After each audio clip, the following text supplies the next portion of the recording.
Nesta segunda videoaula, eu gostaria de retomar alguns aspectos do ciclo de vida das briófitas. Porque no vídeo anterior, que eu fiz uma introdução ao reino planta e discutimos a divisão briófita, eu deixei de comentar alguns aspectos importantes do ciclo de vida dessas plantas, e por isso eu resolvi retomar agora em um novo vídeo, e dessa vez usando uma nova figura que eu tirei do livro de Armênio Uzunia e Ernesto Birner. Eu achei interessante essa figura.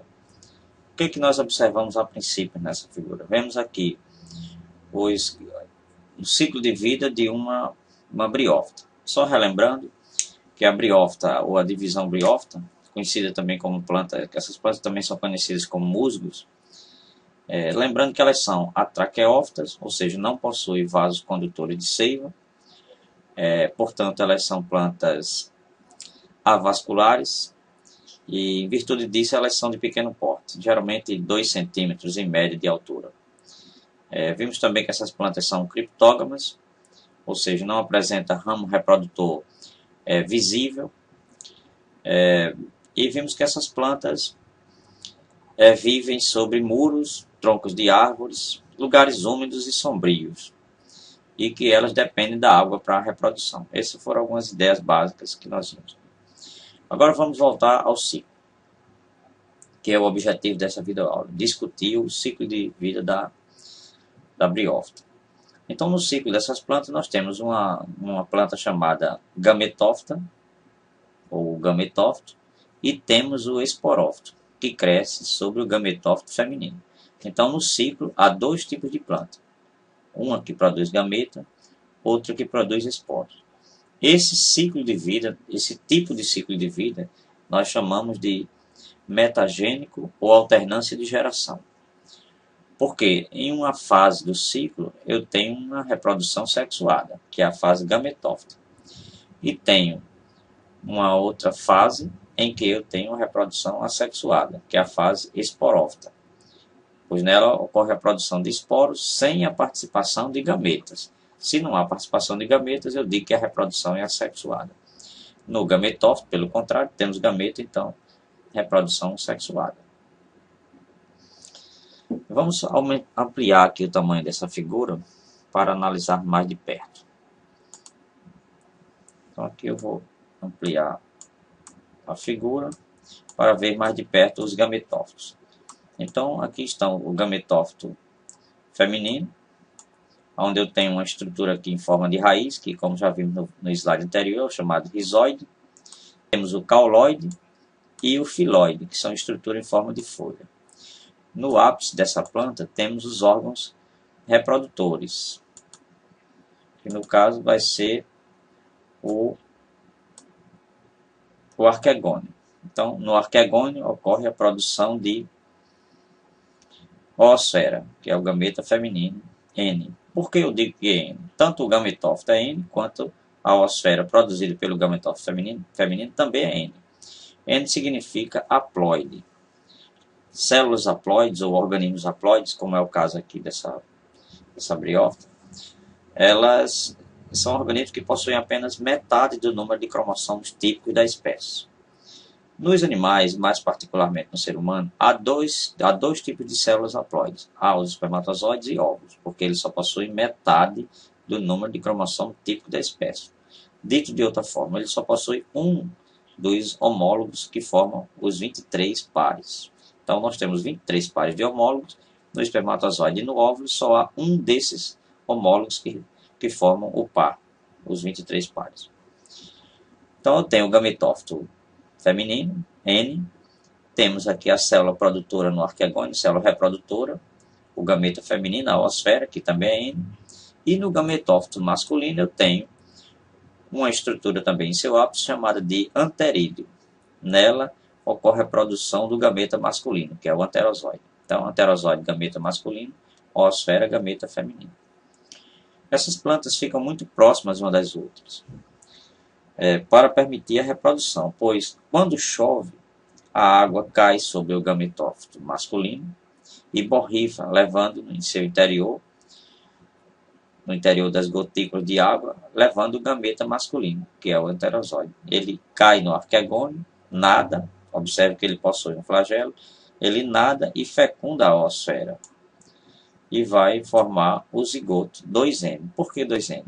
Porque N do enterozoide mais N da oosfera vai formar uma célula 2N, ou seja, uma célula diploide.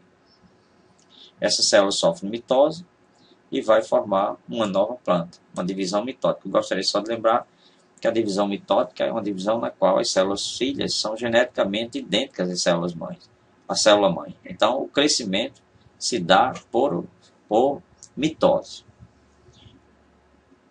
Então, esse gameta, esse embrião, essa divisão mitótica forma um embrião que vai gerar uma nova planta, que é o esporófito 2N. E essa planta, esse esporófito, ele cresce sobre o gametófito feminino. Inclusive, é dependente dela.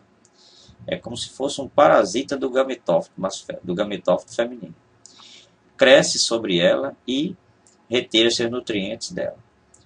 Então, aqui eu tenho duas plantas. Eu tenho o gametófito feminino e o esporófito. O esporófito 2N. Portanto, tem o dobro da quantidade de cromossomos ou de DNA do gametófito. Ele possui uma cápsula, aqui uma calípstra, que em seu interior existem esporângios, estruturas produtoras de esporos. O esporo ele surge por meiose. Então, a divisão meiótica ocorre no interior dessa cápsula e vai gerar os esporos N. A meiose é um processo reducional, uma divisão reducional. Então, nesse processo, nesse tipo de divisão celular, as células filhas vão apresentar metade do número de cromossomos da célula mãe. Então, nós dizemos que é uma divisão reducional, porque o número de cromossomos se reduz pela metade. Se eu tinha um esporófito 2N, agora eu vou ter um esporo N, ou seja, haploide. Esses esporos caem em solo adequado, úmido, sombreado, e eles germinam e geram umas estruturas em forma de talo, que é, no caso, chamado aqui de protonemas. Os protonemas sofrem mitose e geram os gametófitos, masculino e feminino. Esses, por sua vez, geram os gametas. Através da água ocorre a fecundação, gera-se o zigoto. Sobre o gametófito feminino cresce uma nova planta, o esporófito, 2N no caso, que sofre meiose e gera os esporos, e assim o ciclo se renova.